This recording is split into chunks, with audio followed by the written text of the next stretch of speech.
வணக்கம், welcome to Chandraj cooking. கல்யாண வீட்டு சுவையில் புடலங்காய் கூட்டு வீட்டிலையே அதே சுவையில் எப்படி செய்யுதுன்னு வாங்க பார்க்கலாம். அதுக்கு 4 டீஸ்பூன் பாசி பருப்பு எடுத்துருக்கேங்க. கூடவே 3 டீஸ்பூன் கடலைப்பருப்பு எடுத்துக்கலாங்க. இது 2 தண்ணியில் கழுவி அரை மணி நேரம் ஊற வச்சு எடுத்துக்கலாங்க. கூட்டு செய்யும் பொழுது தேங்காய் எண்ணெயில் செய்தால் டேஸ்ட்டு நல்லா இருக்குங்க. தேங்காய் எண்ணெய் பிடிக்காதவங்க ரெகுலர் எண்ணெய் சேர்த்துக்கலாங்க. இப்போ எண்ணெய் 2 டேபிள் ஸ்பூன் சேர்த்துக்கலாங்க. கூடவே அரை டீஸ்பூன் கடுகு, அரை டீஸ்பூன் சீரகம் சேர்த்துக்கலாங்க. மீடியம் சைஸ் பெரிய வெங்காயத்தை கட் பண்ணி சேர்த்துக்கலாங்க. கூடவே கொஞ்சமாக கருவேப்பிலை சேர்த்துக்கலாங்க. இது 2 நிமிஷம் போல் வதக்கி எடுத்துக்கலாங்க. ரொம்ப வதக்க தேவையில்லை. புடலங்காய் சாப்பிட்றதுனால நமக்கு என்னென்ன நன்மைகள் ஏற்படுதுன்னு பார்க்கலாங்க. இதில் கால்சியம் சத்து இருக்கிறதுனால நம்முடைய பற்கள் மற்றும் எலும்புக்கு ரொம்பவே நல்லதுங்க. வெங்காயம் வறுபட்டுருச்சுங்க. 1/4 கிலோ புடலங்காயை சின்ன சின்னதாக கட் பண்ணி வச்சுருக்கேங்க. இதையும் சேர்த்துக்கலாம்.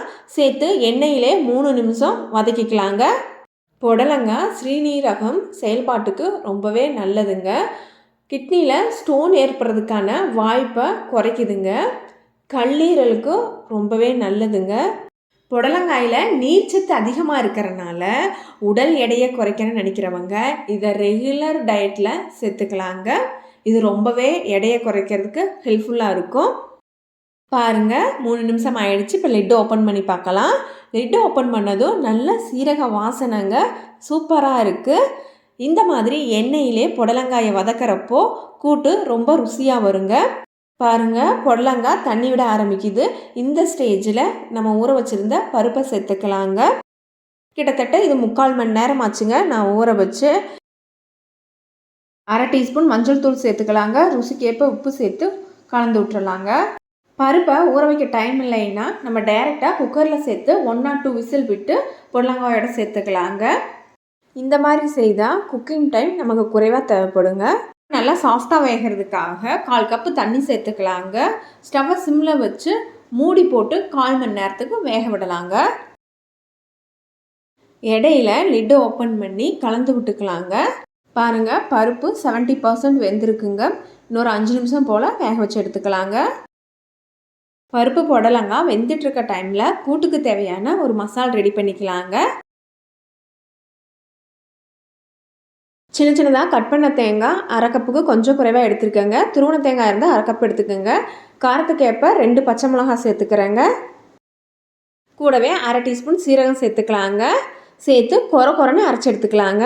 பாருங்கள், இந்த மாதிரி பாருங்கள், பருப்பு நல்லா வெந்திருக்கு. இப்போ நம்ம அரைச்ச விழுதையும் சேர்த்து கலந்து விட்டுக்கலாங்க.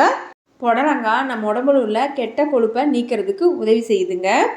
இதில் நார்ச்சத்து அதிகமாக இருக்கிறதுனால மலச்சிக்கல் பிரச்சனையும் தீக்குதுங்க. தேங்காய் மசாலா சேர்த்த பின்னாடி நம்ம அதிகமாக குக் பண்ணக்கூடாதுங்க. 5 to 7 மினிட்ஸ் குக் பண்ணால் போதுங்க. பாருங்கள், கூட்டு திக்காக இருக்கிறதுனால நான் 1/4 கப் தண்ணி சேர்த்து 5 நிமிஷம் வேக வச்சு எடுத்துக்கிறேங்க. சுகர் உள்ளவங்க புடலங்காயை ரெகுலர் உணவில் எடுத்துக்கலாங்க. அப்போது அவங்களோட சர்க்கரையோட அளவை கட்டுக்குள் வச்சுருக்குங்க. அவ்வளோதாங்க, நம்மளுடைய புடலங்காய் கூட்டு நல்ல வாசனையோட ரெடி ஆயிருச்சு. புடலங்காய் கூட்டுக்கு கடைசியாக ஒரு தாளிப்பு கொடுத்துர்லாங்க. 1 டீஸ்பூன் எண்ணெய், 1/4 டீஸ்பூன் கடுகு, கொஞ்சமாக கருவேப்பிலை, 2 வரமிளகாய், 1/4 டீஸ்பூன் பெருங்காயம் சேர்த்து தாளித்து கொட்டிடலாங்க. இந்த தாளிப்பு ஆப்ஷனல் தாங்க, வேணான்னு நினச்சா ஸ்கிப் பண்ணிக்கலாங்க. பாருங்கள், பாசிப்பருப்பெல்லாம் நல்லா மசிஞ்சு கடலப்பருப்பு முழுசோட பார்க்குறதுக்கே ரொம்ப அழகாக இருக்குங்க. பார்க்குறதுக்கு மட்டும் இல்லைங்க, டேஸ்ட் கூட சூப்பராக இருக்குங்க. ட்ரை பண்ணி பாருங்கள். ட்ரை பண்ணி பார்த்துட்டு உங்கள் ஃபீட்பேக்கை சொல்லுங்கள். உங்களுக்கு இந்த வீடியோ பிடிச்சதுன்னா சந்திராஜ் குக்கிங் சேனலை சப்ஸ்கிரைப் பண்ணிக்கங்க. தேங்க்ஸ் ஃபார் வாட்சிங்.